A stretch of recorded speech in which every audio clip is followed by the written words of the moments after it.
thank you to Luxinnovation to invite me to be here and talk about my passion. It's about customer experience. So my name is Claire Mammerickx, and I'm working for Prodware. Prodware is a French company, but we are all over the European region, and we help the companies to go through their digital transformation by providing help for the customer experience and also business consulting, and if they want to set up a CRM or ERP, whatever, that is linked to the digital transformation. So I will start with a question, and probably you will have the answer. What is this percentage, 81%? What does that mean? What comes in your mind when you see that number? It was actually in the invitation. If you read it. Well, Luxinnovation was talking about 80%, but actually it's 81%. 81%, according to Oracle, 81% of the customers, they choose their provider not because of the price, not because of the quality of the product, but because of the experience they have. So those people are ready to pay more for a product just because the customer experience is better. So ages ago, when you bought a product, you were looking only for the price. If you have two products, you took the cheapest. Afterwards, you saw, all the prices were aligned, and you took the best products. But like Nike and Adidas, those are quite similar now. All the technology is quite similar. So how can you be differentiated now? Customer experience, of course. Okay, that's the experience you offer to your customer. So customer experience, you have the definition here. It's the perception that customers have, feel, and remember of their interactions with your organization over the entire duration of their relationship, entire relation. So from the beginning to the end. That's the definition. But actually, everybody provides an experience to their customer. Could be a good one, could be a bad one. So what we need to do is to provide good experience, and how do you do that is by being customer-centric. So you put the customer at the heart of everything you do. So I'm a manager in my company, and we have those committee meeting, of course. We are around the table, and there is an empty place. And the empty place is our virtual customer. So he should be able to listen to everything we say. We don't tell everything to our customers, but we are transparent. Any single decision that we take could be heard by our customer. We really try to be customer-centric as much as possible. That's how you achieve your goal of improving your customer experience of your customers. So, well, we talk a lot about customer experience, but this is rather quite new here in Europe, okay? The American already, for years now, they started to focus on customer experience. And now we are all together as a professional association. It's called CXPA, Professional Association, which was only created 10 years ago, or even less than 10 years ago. And you see here how many people are from the different countries. You see, of course, the US has a huge advantage on us, okay? And actually, in Luxembourg, there is only one person who is certified, and I am.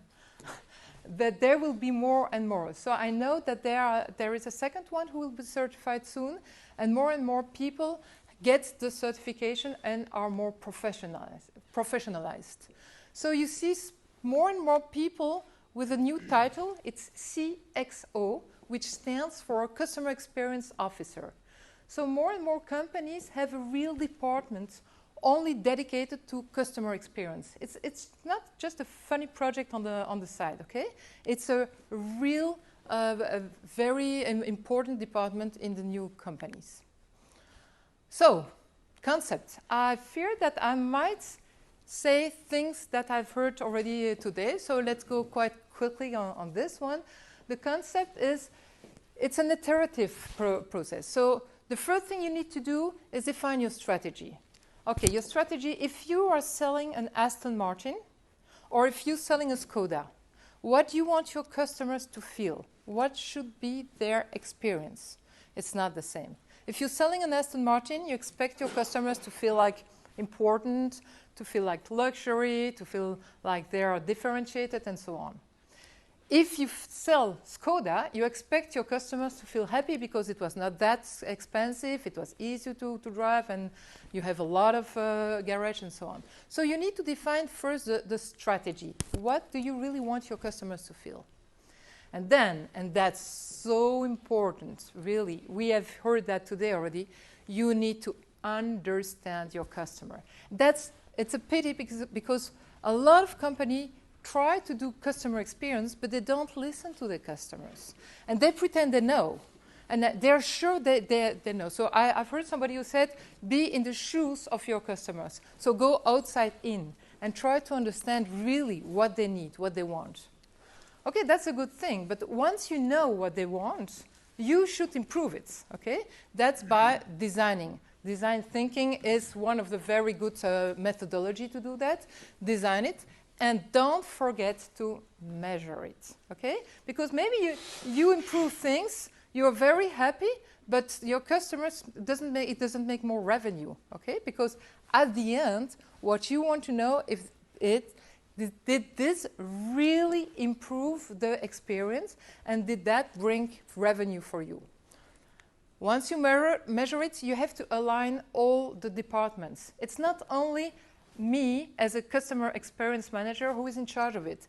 Everybody in the company should be aware that there is a customer centricity necessity, okay? So for the marketing, for the sales, for delivery, for finance, everybody should be aligned. Not only the departments, but the culture in your company. So it means you have to tell your employees, you have to train your employees. You should even hire employees that are customer-centric. That should be one of the first questions you ask them. If they are not customer-centric, maybe you shouldn't hire them. So first try to hire very customer-centric people, and then for those who are there, train them, repeat them, tell them about the strategy. So I told you it's a matter of revenue. So your first goal is not to win money, okay? Your first goal is to improve your customer, the customer experience of your customers. But as an outcome, you will at the end win money. Why? If you don't make any customer experience, you make random experience. Sometimes you meet expectations, sometimes not. If you start a customer experience program, then it means it's an intentional experience. It's not by purpose, and that is much better. So you stop carry cost of this bad experience, and you start to save money. At the end, if you are really super high in the customer experience, you can even make revenue. So I always ask the same question, and I always have the same answer. So I'm curious if I'll have the same answer here. In your mind, what is the best company, the one who delivers the best customer experience? The first name that applies in... What? Apple? Okay. Amazon? I'm glad you get it. What else? Uber. Okay, Uber. Okay, why do you really think this is a really good experience?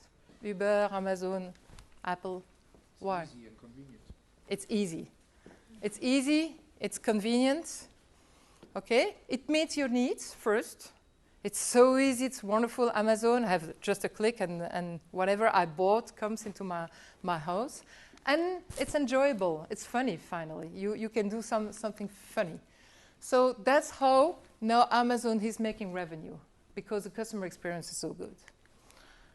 All right, so I would suggest the very first thing you need to do is to design the customer journey map of your customers. So you need to know what is the journey of your customers. So first, you design what is the persona.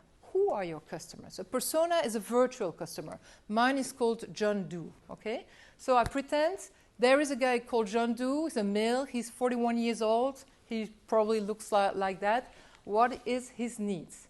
And for all the people who look like this persona, I will draw one map. Maybe I have 2, 3, up to 5 persona in my company. I would not suggest more persona. And for all of them, you need to define the steps through which they go, okay? Usually, the first step is to be aware that there is a need, okay? Second step is starting to research to find a solution. Third step is probably to purchase. Fourth step is the delivery, when you get. And the last one is to the after sales and support and whatever.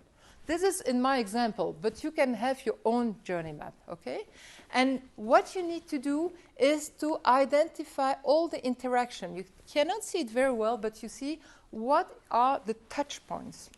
A touch point is the interaction between my company and the customers. And for each touch point, you decide whether the customers are happy or not, satisfied or not. As there, you can see here that you have a graph of the satisfaction of your customers, and this is what is your target. So immediately you can see, wow, on purchase, I could improve myself. That's where probably I should focus. And last but not least, you start to ideate, make ideation, design thinking, for example, and try to find solution for all those points. Remember, you have to listen to your customer and then start to improve and design and do something to improve the experience. Okay, this map, usually you've seen it sometimes in workshop. You make it with sticky notes on the wall. It's possible to digitalize it and to put it back to a system, integrate with a CRM, for example, so you can really start to act on all those things. You have the feelings that come from your customer, all the insights, and you can follow if this is improved or not, and you can act on it. So make activities, phone calls, or whatever you need to do to improve. All right.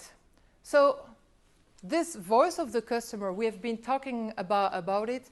How can I listen to my customer? So there are several ways. There are many ways, actually. One of the ways is making surveys, like satisfaction surveys. Everybody's doing satisfaction surveys. Okay, it's very, very common. NPS, you know what is NPS? You know the idea? It's an international standard. It stands for Net Promoter Score. The idea is you send a survey to your customers and you only ask one question. The question is, would you recommend my company? If the answer is on a scale from 0 to 10, if the answer is 9 to 10, you consider a promoter. Below 6, you consider a detractor. And for 7 and 8, you are just a passive. So you calculate the net promoter score is the percentage of promoters minus the percentage of detractors.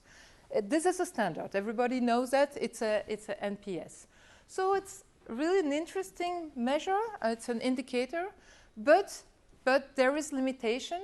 You shouldn't try to have a good NPS just to have a network like here, eating and just making fun. Hey, I have a good NPS. That's not the point. The NPS is only for your own company.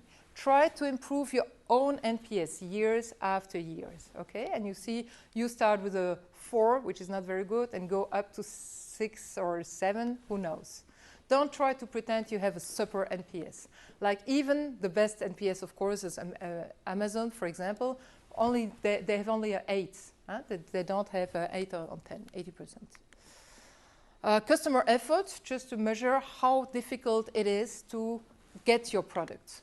So, but there are some limitations for all those surveys. So first, are you sure you're in touch with a good person? When you send the survey, is it really the person who has the experience to buy your products? Maybe you're sending to the sales directors or people who don't really care. And in the industry, it's sometimes difficult to reach the end customers. Because in the industry, you are in B2B and you don't talk immediately to the people who use the product. Also, another big deal with this, the response rates are very bad. As you know, usually there are not so many answers.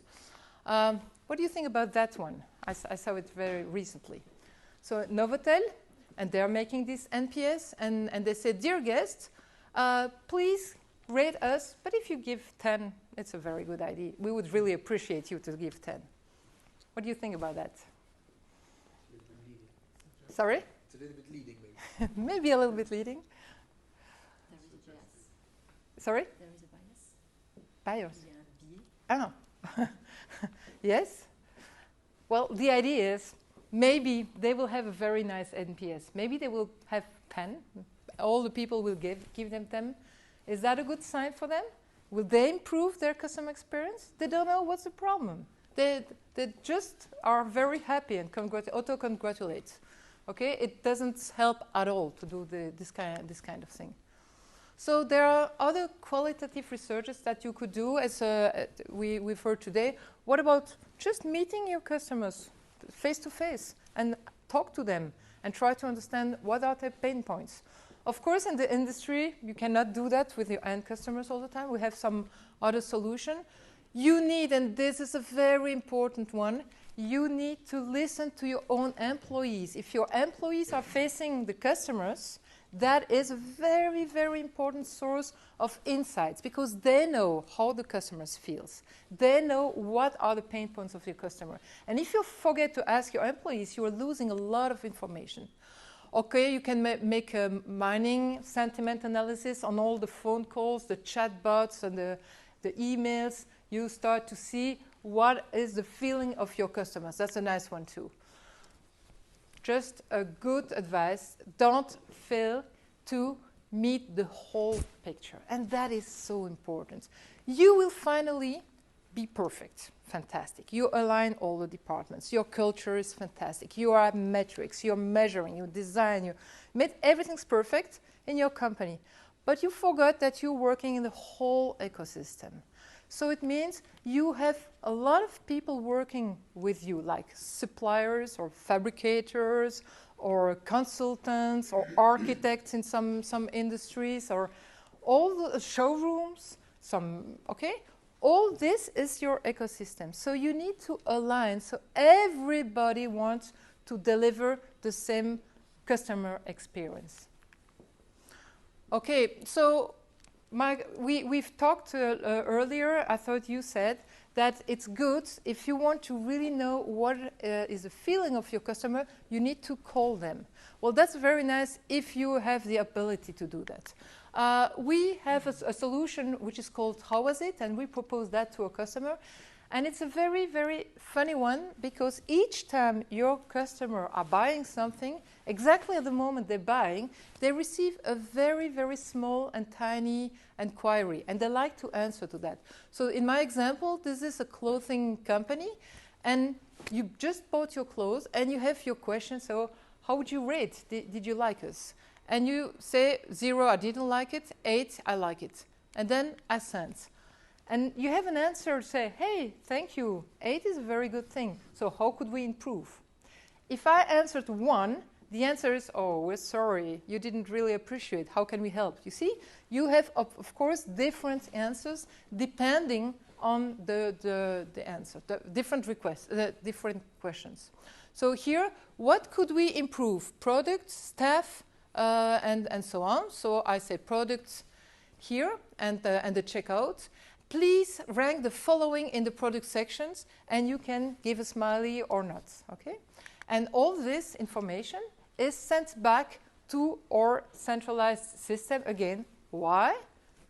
To feed my customer journey map, okay? So I really know exactly what my customers are liking, how I could improve myself, what are the problems.